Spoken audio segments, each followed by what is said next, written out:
Buongiorno, oggi volevo farvi vedere le impostazioni che utilizzo io di solito quando faccio enduro con la nuova GoPro 9.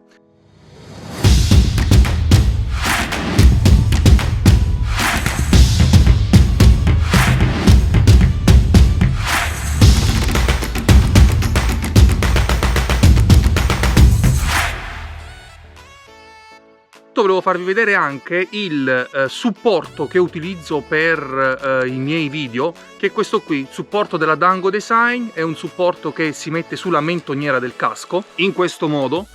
È un supporto appunto che ti permette di regolare, grazie anche a questo adattatore maschio-maschio, regolare appunto l'inquadratura. E la cosa molto comoda è che può essere spostato da una mentoniera a un'altra, o addirittura io lo utilizzo spesso quando faccio dei clip da solo nel bosco in questa maniera qui, appoggiando appunto l'adattatore su un ramo, agganciandolo su un ramo per farmi le autoriprese. Non vi farò vedere la differenza tra la GoPro 8 e la GoPro 9 perché su YouTube ci sono già tantissimi video al riguardo. Quello che invece voglio farvi vedere è la differenza delle impostazioni in una pista da motocross, quindi dove le sollecitazioni e le vibrazioni sono decisamente alte.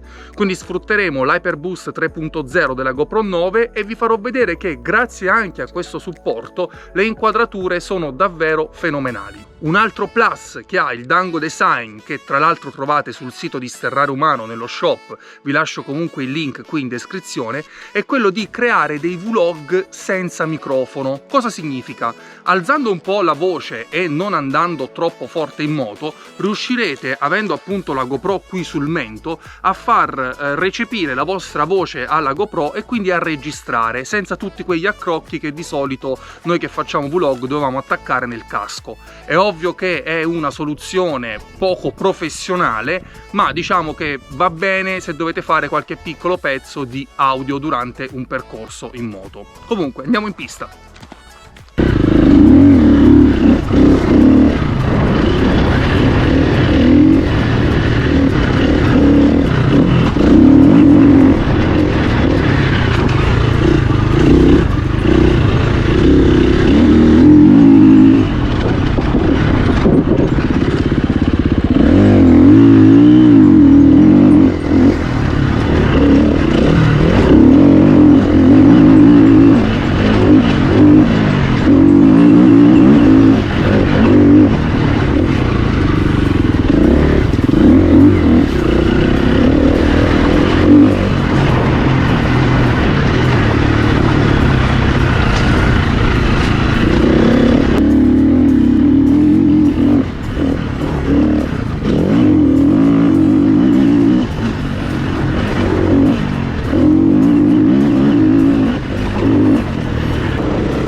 Avete visto che mal di testa vi viene se provate a guardare un video anche solo per qualche secondo che non ha la stabilizzazione? Pazzesco. Comunque io ho deciso di acquistare la GoPro 9 e mandare in pensione, tra virgolette, perché ce l'ho ancora come action cam di riserva, la GoPro 8 per due funzioni principali. La prima è l'Unsight, che è una funzione molto interessante per noi che andiamo in moto e non solo, funzione che ho deciso però di approfondire in un secondo momento. La seconda funzione molto interessante è quella di registrare con la stabilizzazione HyperSmooth 3.0 allineando l'orizzonte. Questa inquadratura è la mia inquadratura preferita perché rende giustizia e grazia a tutti gli ostacoli che incontriamo durante il percorso in moto, quindi sia a livello di discese, di salite e di ostacoli proprio in generale. Bene ragazzi, fatemi sapere se il video vi è piaciuto, lasciatemi qui sotto nei commenti qual è la vostra impostazione preferita per la GoPro 9 e ricordatevi di sterrare, non abbiate paura perché sterrare è umano. Ciao!